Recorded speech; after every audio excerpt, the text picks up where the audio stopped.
A gente está gravando, aí queria saber se tudo bem a gente começar e queria ver uma apresentação de vocês. Eu e a Ju somos alunas da Fabiana, a gente está fazendo Economia Internacional com ela. E aí a gente vai fazer algumas perguntas sobre o projeto de vocês, da América Central agora, né, que vocês estão estudando. E, enfim, queria começar com uma apresentação de vocês, nome, profissão. Começa aí, Paty. Bom, eu sou Patrícia Neck, eu sou historiadora, fiz mestrado, doutorado, graduação, tudo na PUC de São Paulo, tudo ABC, nasci no ABC, vivi a maior parte da minha vida aí em São Paulo mesmo. E em 2004 me mudei para Tocantins, fui trabalhar na Universidade Federal de Tocantins, no curso de História.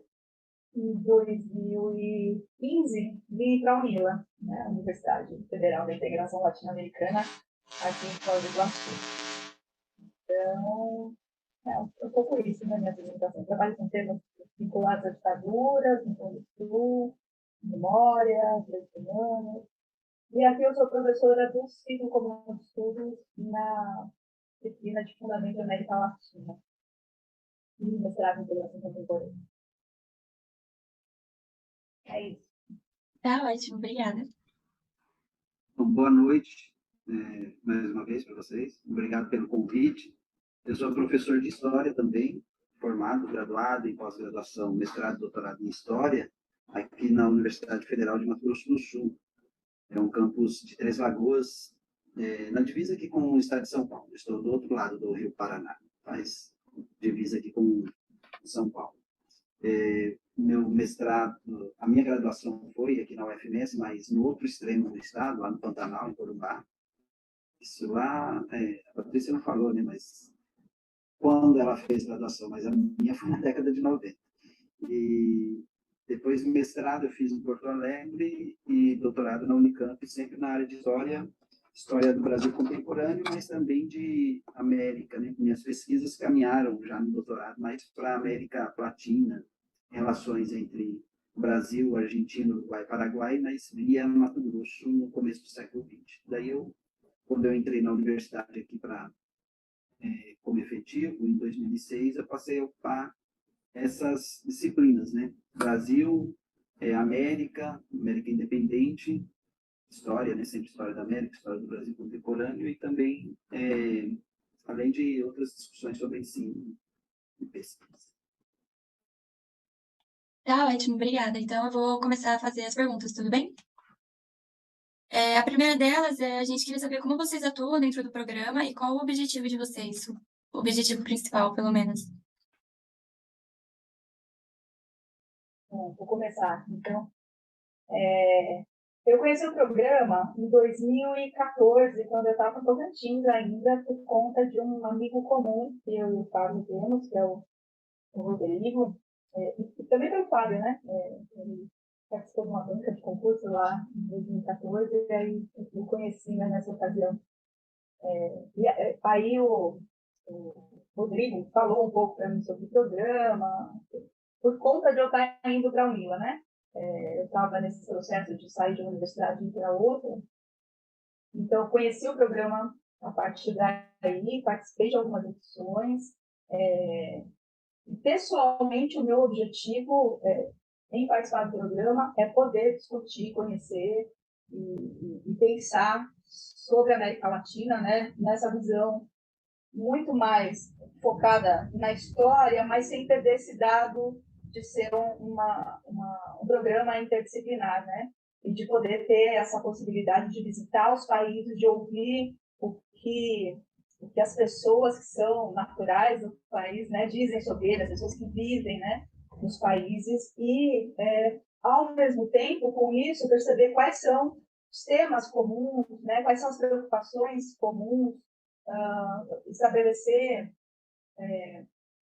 algumas identidades, né, de questões, de problemas em toda a nossa região. Então, pessoalmente, é um pouco isso, né, essa perspectiva de aprofundar a reflexão mesmo sobre a América Latina e além disso, né, me preparar como docente, né? Não é fácil estudar América Latina, as perspectivas desde o Brasil, elas são muito brasilocêntricas, né?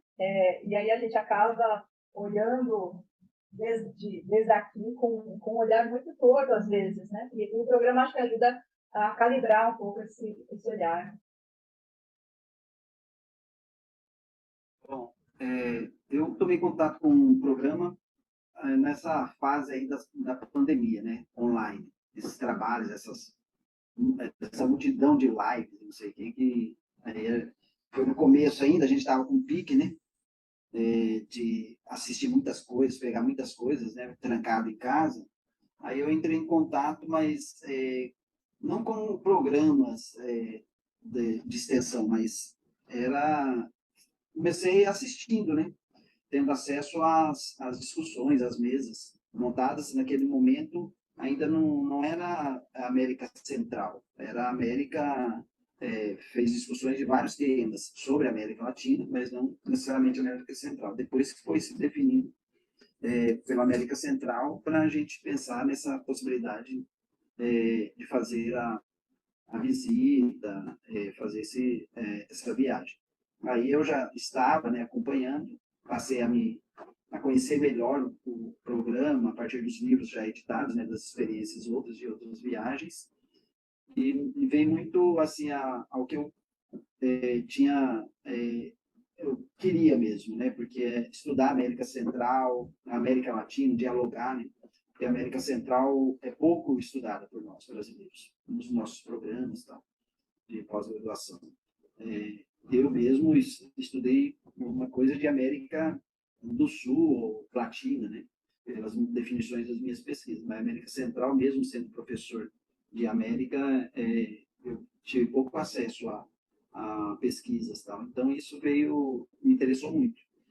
Aí eu passei a compor o grupo e daí para a viagem, né? Foi um passo, mas muito bacana, assim, eu não conhecia, portanto, a maior parte das pessoas ali, né? Eu passei a conhecer, inclusive, a partir de textos, tal, Fábio, entre outros, a partir desse contato mesmo, né? Mas, no mais, nenhum eu tinha contato antes.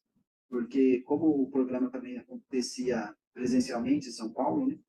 No, eu sendo de outro estado, era impossível. Como eu, também vários outros, né? Tiveram essa mesma experiência aí de conhecer o programa online. Legal. E dentro do projeto, existiu alguma experiência que mais impactou vocês? Alguma coisa que fez vocês mudarem a concepção que vocês tinham antes? Ou vontade de estudar mais a fundo? Olha, pensando mais especificamente nesse projeto de América Central, a perspectiva da violência durante a Guerra Fria, que é um pouco uma das reflexões que nós fizemos, né, inclusive em conjunto aí com o Vitor, com outros colegas, essa perspectiva da violência e o quanto a gente desconhece ela na América do Sul, né, no Brasil em particular,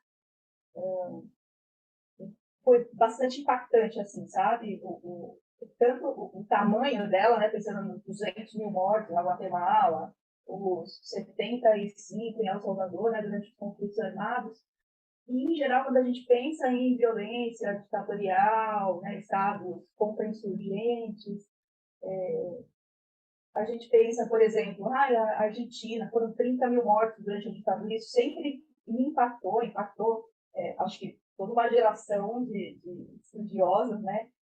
No entanto, a gente meio que esquece dos 200 mil da Guatemala, de 75 mil de El Salvador. A gente sabia, mas é uma coisa que parece que não fixa muito na nossa cabeça e não nos interessava, e não nos interessa como sociedade, né, brasileira.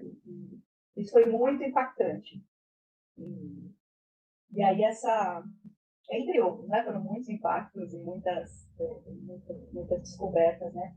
Essa perspectiva acabou me dando uma outra maneira de pensar sobre as vítimas das ditaduras, né? Enfim, é um pouco isso, e sobre o papel do resgate da memória, né? De como os povos se colocam frente a essa violência. Acho que tudo isso foi muito impactante na viagem. Para mim, eu acho que é também a violência, mas eu não tinha, né, já tinha estudos, leituras sobre os processos revolucionários da América Central, mas era algo ainda muito distante para mim. E eu acho que o que a viagem, o projeto desvelou, de certa forma, o quão é presente esse processo, né, nesses países. Tanto pelos marcos de memória da violência, né, dos crimes cometidos pelo Estado, né, pelos paramilitares, os massacres, vários, os espaços que nós frequentamos, desses espaços de memória, faz uma história muito mais presente do que me parece ser, do que essas ditaduras que também foram violentas, por exemplo, no Cone Sul, né?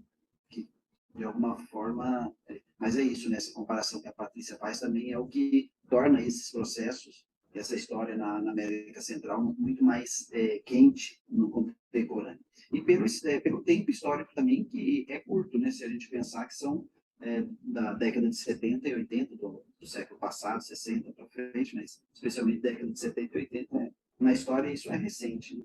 Né? Agora, esses processos, portanto, foi o que me chamou a atenção dessa contemporaneidade dos problemas ainda colocados, das questões dos processos, né, dessa história do processo revolucionário, mas também dos desdobramentos no hoje, nos governos que se constituíram nos acordos de paz, pós revoluções, derrotas ou vitórias revolucionárias. Acho que isso é o que me marcou mesmo, porque parece que muito da história contemporânea desses países tem, não é que parece, mas tem essa relação com esse período anterior. Por isso que compreender talvez esses momentos lá do século XX é essencial para a gente entender esses países. Isso me despertou.